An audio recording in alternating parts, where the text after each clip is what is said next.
Gian Pazzia joins me here today. You can learn what he is up to. Head over to costsegregation.com. And if you use the code all caps mastermind 2025, you can get 10% off of leveraging their online tool that lets you go through a DIY cost segregation, if you will. I understand you can use this for smaller properties. That's right. That software launched in 2016. And, our firm does cost seg studies for all types of taxpayers, very large taxpayers. Back then, we saw the need that smaller residential rental properties couldn't do cost seg because it just didn't make sense to hire an expensive third party. So we created this software for them. And for $500 or just below that, they can basically walk through the process and get a report that they can hand their CPA to take advantage of the benefits of cost segregation on those small properties. Yeah, you kind of beat me to the punch on that. I would assume that there's some sort of requirements associated with the reports and needed information that your accountant is going to need for that type of purpose. Yeah, absolutely. Like I said, our company, we've been doing cost segregation studies longer than most companies, over 25 years. There are requirements. There's even a society out there lays out what a quality cost seg report should look like. We can get into cost segregation today. The software is something that we've developed for these smaller properties. It doesn't give a full engineering report like some of these investors would pay $6,000, $7,000, $8,000 to do, but it definitely gives the user exactly what they and their CPA need to make sure to claim their write-off. A lot of larger investors are going to know what cost segregation is, but could we kind of do a bit of a primer and just break that down? What is cost segregation and why it's beneficial for real estate investors? Yeah, absolutely. So cost segregation is a way for real estate investors to pay less in taxes by speeding up how fast they're going to write off parts of their building. And so normally the tax rules say that you can write off your properties over 27 and a half or 39 years, depending on the type of property. But not everything inside the building structure is going to last that long. And so there's tax rules that have been in place for a long time now that dictate all the different components can have different tax lives than the building itself. And so the cost seg study is going to break down that building into all its different component pieces, and you'll get to write off a lot of those interior components as quick as 1 year right now with the bonus depreciation rule. So you're going to get most of that written off in year one.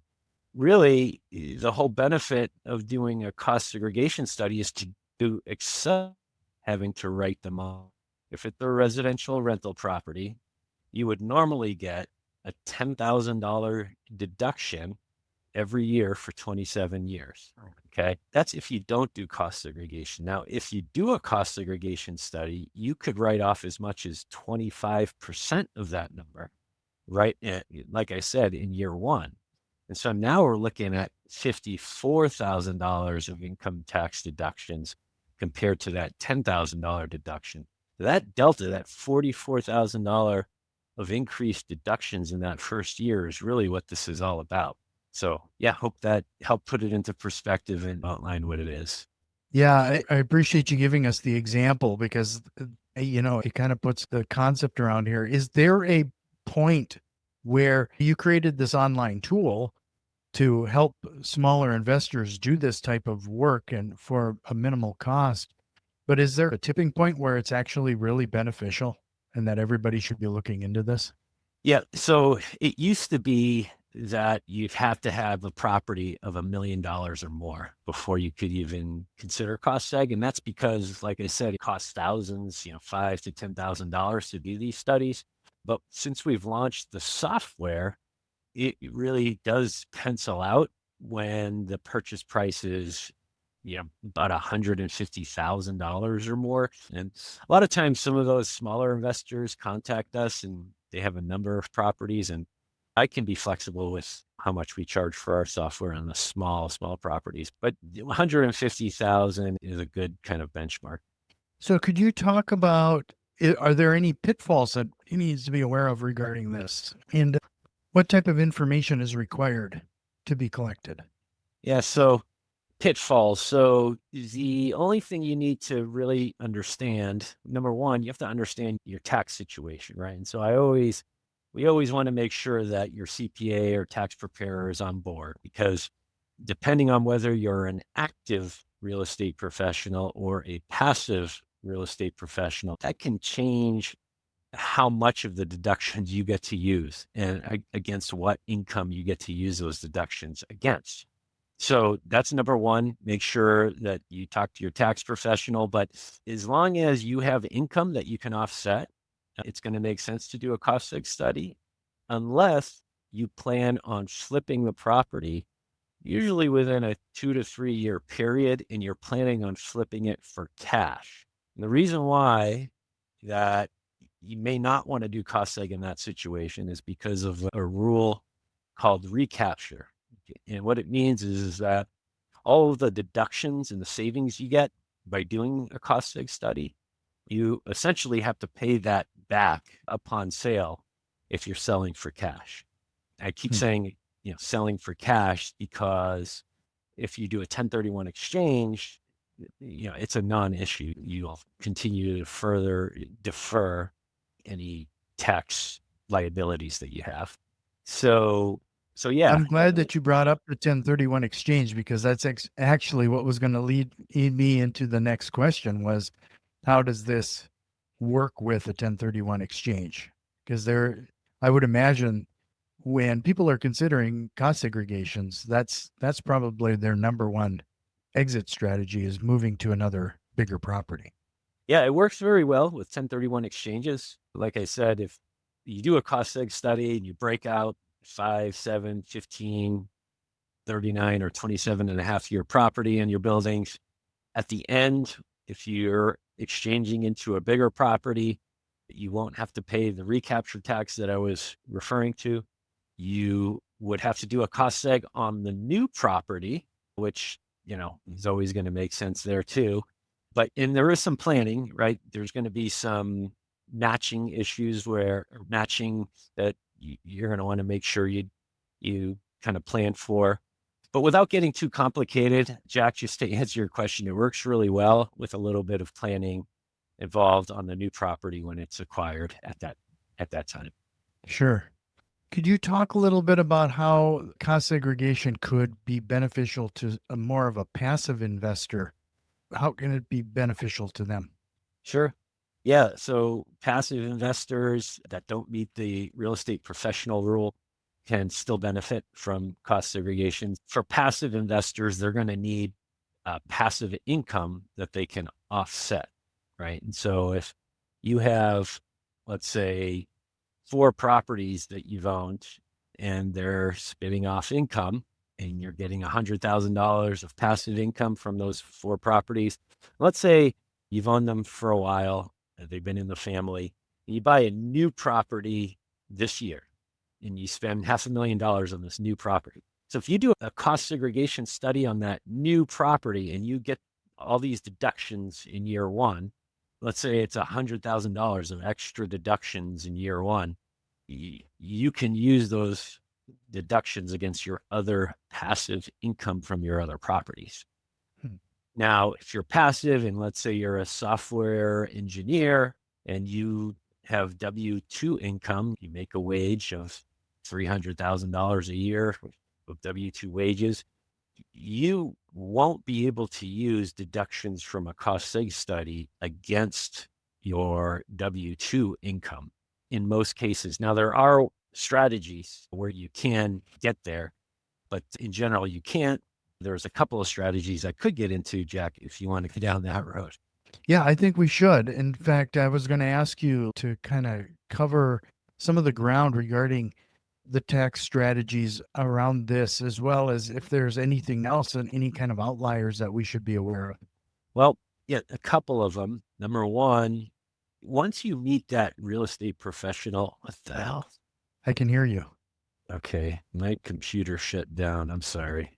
Yeah, I can see you. So for some reason, my screen went blank. Sure. I'm going to re-ask the question. So I was going to ask you regarding the tax effective strategies that you would recommend? And if there's any kind of outlier strategies that we should be aware of? Sure. Yeah. So the first one that comes to mind is related to spouse, where one of the spouses earns a W-2 income with a software engineer that earns $300,000. If it's really difficult for that person who's working a full-time job to meet the criteria of being a real estate professional, that criteria is 750 hours minimum. You can't be doing something that takes more hours. So in other words, you can't be a software engineer that works 2,000 hours doing software programming and then 750 hours doing real estate because you're spending more time as a software engineer. But once you get that real estate professional designation, it opens up a whole lot of tax planning opportunities and advantages. And so the tax law allows couples that file jointly, if one of them is a real estate professional, then you can use the deductions from the real estate against the W-2 income that we talked about. And so, more of education, because a lot of people don't understand that rule. And if you are buying properties, it might make sense to talk as a couple and decide whether it makes sense for one of you guys to be focused on the real estate to meet that criteria. If you can get to that point, then like I said, you can use those deductions against your W-2 wages. Is there anything regarding energy efficiency and energy tax incentives that we should be aware of that would coincide with this? There are, unfortunately, the big tax bill that just passed, the big bill put a very tight timeline on a lot of that. There's still some time, I think, till through 2026 for some of them, but there's a couple that I'm thinking of. One, if you're building a multifamily development where you have 20 or more units, there's a tax credit if the building is considered energy efficient. It's under code section 45L. And if the building meets the Energy Star standards, you can get up to $5,000 per unit. So on a 20 unit building, you're looking at $100,000 tax credit. On other commercial buildings, there's another incentive out there, which is related to energy efficiency. It's under code section 179 capital D. And that incentive is worth up to $5.60 per square foot, but it's a deduction and it's related to energy efficiency. So you have to have a big building like a warehouse that's 50,000 square feet or more for it to kind of pencil out and make sense. Hmm. And like I So said, that's going to go, yeah. the big, beautiful bill is kind of putting an end to that. What's our runway to take advantage then? Yeah, let me look at here on my screen. I'm referencing a thought leadership piece that we just put out on this. And it's saying June 30th, 2026 is the cutoff date, June 30th, 2026. So yeah, so that there isn't a lot of runway there. So if people are going to take advantage, they better do so really quick.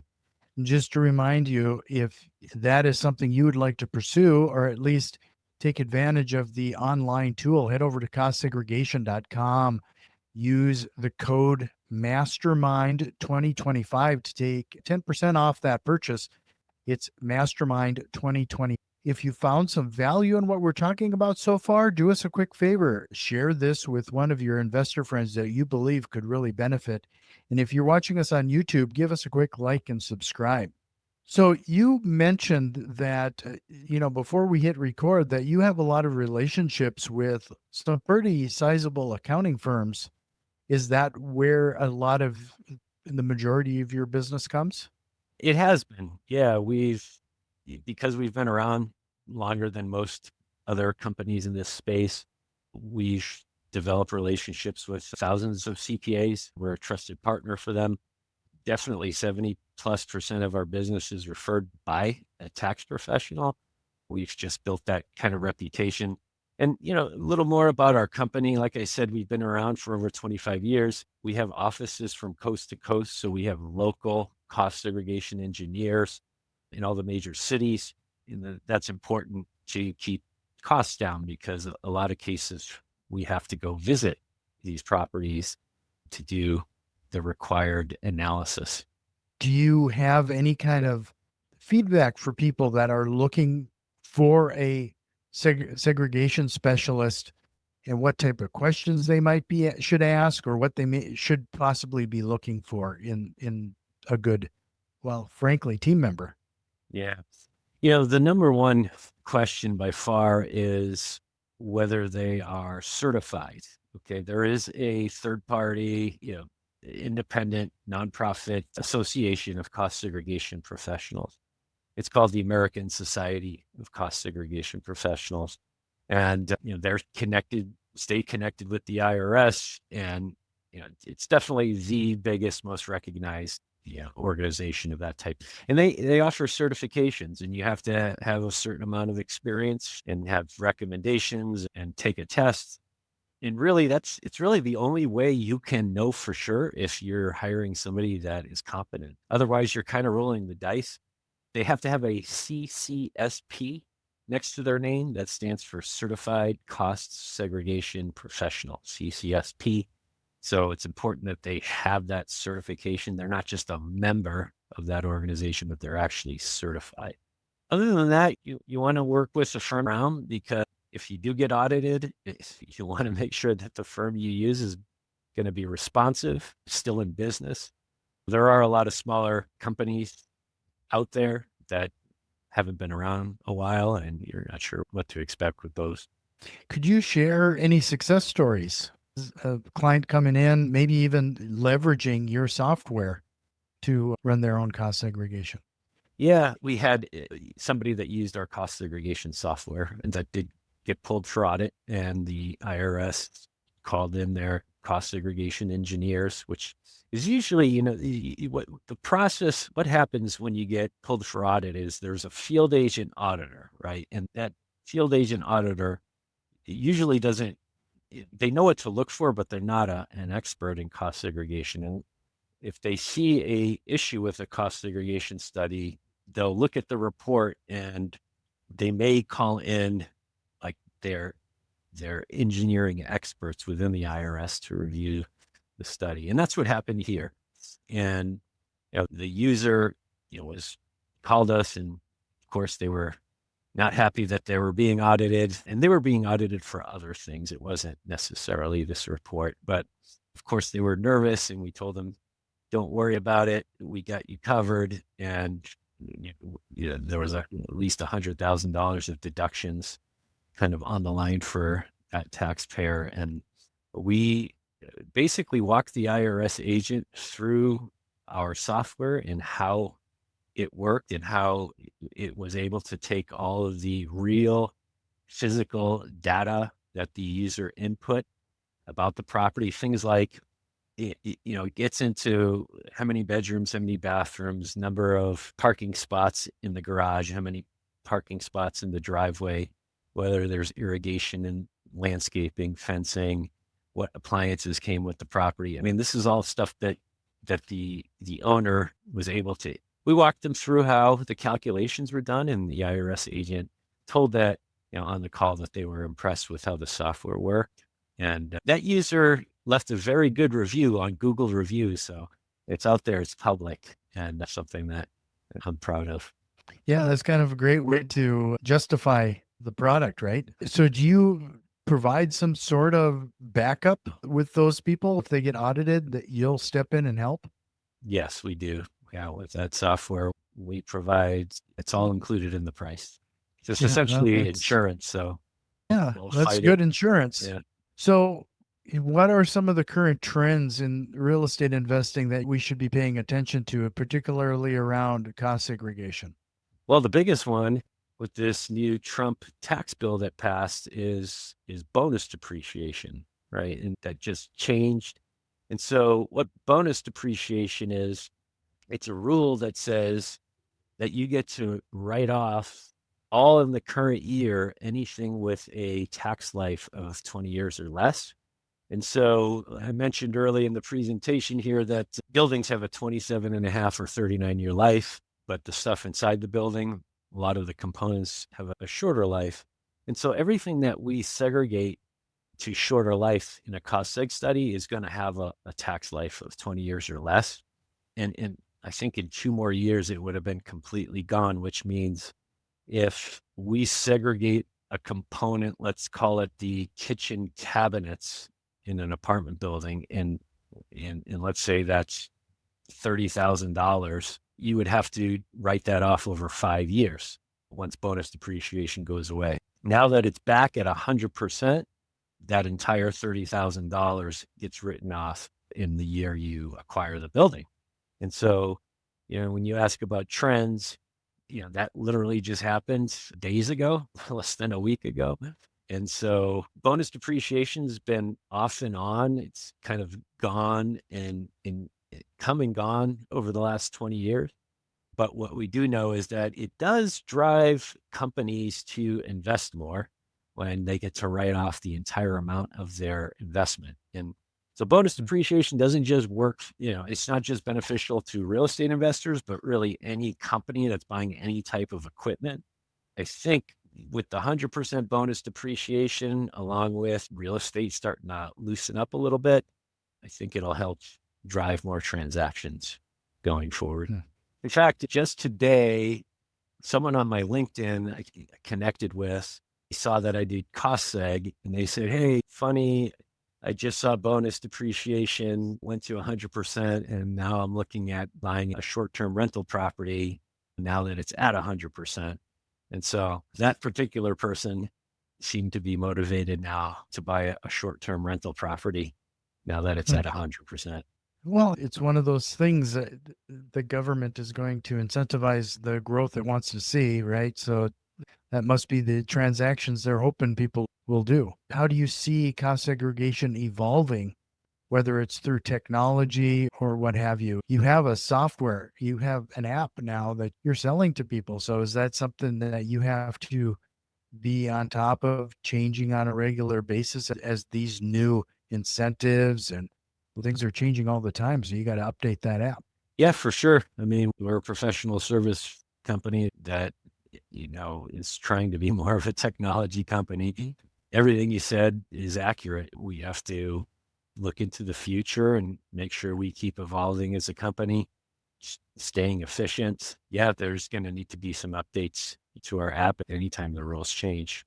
So have you leveraged AI in any way, or what's on the horizon in your world regarding that?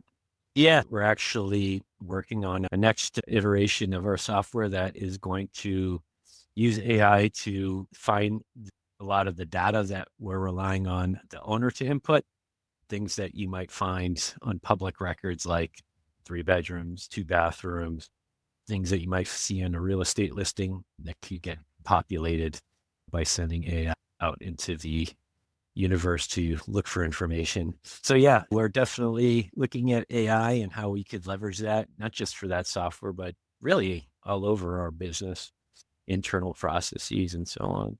Are there any misconceptions that you've had to bust, myths you might have had to bust around cost segregation? Good question. You know, I think the biggest one is just making sure some people might not think cost segregation works for them. And it's really more of an education of everything that we're talking about and how Sure. it can work for them. You know, earlier, Jack, I mentioned being a passive investor, and I talked about one strategy where the spouse meets the real estate professional criteria and they're able to use the deductions. Well, there's another strategy where it's called the short-term rental loophole, and it's widely kind of known. And it sounds like, the strategy is called STR loophole. That's just what people refer to it as, but it's legit. And basically, it says that if you buy a short-term rental property, you don't have to meet the real estate professional rules. The real estate professional rule requires 750 hours to be considered material participation in that activity. Well, because short-term rentals fall into a different category. Short-term rentals, the IRS looks at them more like hotels when you think about it. Full service, short-term, they're not long-term leases. Average stay is less than 30 days. And there's a whole different category in the tax code for short-term rentals. And so short-term rental property have to be depreciated over 39 years, just like hotels. But because of that different category, you're not required to have to meet that 750-hour test. Instead, there is a material participation test, but it's only 100 hours. Okay. And so I think that's becoming more, people are becoming more educated on that. Now, look, it still requires some time commitment, but just not nearly as much as the other one. And so I think you'll see more real estate investors look at short-term rentals because of that. Sure. Yeah, that's a great thing to bring up here at the end, because I'm sure that you mentioned it's a loophole, and it sounds like it's common in your industry, but I wonder how many people actually are aware of it. Yeah, no, I think the common real estate investors don't, it's not something that's widely known. I mean, you can Google it and you'll find plenty of stuff out there on it, but still something that most folks don't know about. Well, it's one of those things, you don't know what you don't know, right? But I really appreciate you bringing that up. Again, I want to direct everybody to take advantage of your online cost segregation tool. So head over to costsegregation.com, use the code all caps mastermind 2025 to get the 10% off there if that's something that you'd like to explore. Really appreciate your time here today as we unraveled the whole cost segregation aspect of our real estate investing business. Before we dive into the rapid fire and close out this episode, is there anything we should have hit on? When I talk about cost segregation, I like to always make sure people that have older parents that own real estate understand some of the strategies around depreciation for older folks. And what I want to explain here is that when you own a piece of real estate, you get to depreciate it over 27 years. If you accelerate the depreciation like we're talking about and you sell it, you have to pay this recapture tax. But when somebody holds real estate and they pass away, they will never pay that recapture tax. And what I want to point out is that when someone holds real estate and they pass away, there's this rule that says that the beneficiaries, the heirs, get a step up in depreciation at fair market value. And so let's say mom and dad bought one building 5 years ago and they paid $1 million for it. They never did cost segregation. In 5 years, they might, let's say they depreciated only $100,000 worth of that building in 5 years. And then they pass away, and let's say the building is now worth $1.5 million. So mom and dad got to depreciate 100 grand. Fortunately, they pass away. Now the beneficiaries get to step up to fair market value and depreciate that building starting at $1.5 million. So here's the important thing is that really important to have anyone that's older and is holding real estate. If you don't do the cost seg, you're going to basically lose those deductions forever. Okay. In that situation, mom and dad bought a building 5 years ago. Now they do cost seg, and they, instead of depreciating only 105 years, they get to write off, call it $300,000 or $400,000 in 5 years. And then they pass away. And then the beneficiary, they get a step up to the exact same number as before, 1.5 million, and they depreciate all over again. So that scenario that I just painted, that it's a use it or lose it situation because of that, what happens when someone passes away. And so anyway, I know it's kind of a complicated scenario that I just painted, but there's something, an article out there that I wrote called the Cost Segregation Estate Planning Strategy. And I would just advise anyone that has older parents or parents that recently passed away that have held real estate to look at the Cost Segregation Estate Planning Strategy. I appreciate you bringing that up. I would imagine that happens more often than we really want to accept, but that's just the nature of life. Well, I really appreciate this, Gian. If you're ready, we'll jump into the rapid fire and close out Yeah. this episode. Let's do it. What lie do real estate investors often tell themselves? It's a good deal. If you could go back in time and give your younger self a piece of advice, what would it be? What would I do myself? Probably, I have limited real estate investing experience. I mean, I do invest. I have 41 units that we've invested in. And for me, in my business as a professional service company, I would probably go back and tell myself as I'm building KBKG, to focus on alignment and communication with others in my company and my partners, just to stay focused and aligned, all rowing in the same direction. Do you have a book recommendation? I am reading a book called The AI Driven Leader. It's by a guy named Jeff Woods, and really just talking about making sure that you're taking advantage of what AI can offer and how to use it as a sounding board, use it as a thought processing partner. And finally, what single process or tool have you implemented that has had the biggest time-saving impact? I mean, it definitely is ChatGPT. I'm sure you get that answer a lot, but I've actually learned how to create my own custom GPTs in there. And when my company is putting out thought leadership, I created a template showing the format that I want things in, and ChatGPT can basically take any content and put it into a certain format that used to take probably 5 or 6 hours and 3 different people trying to coordinate who wrote it, and then on my marketing team, and now it just does it in seconds. Yeah, it's pretty crazy how that has changed a lot of business. Well, Gian, really appreciate this. This was a great conversation. Head over to costsegregation.com to learn more and leverage that promo code Mastermind 2025 to take advantage of the 10% off. Really appreciate your time. It was great to meet you. Yeah, you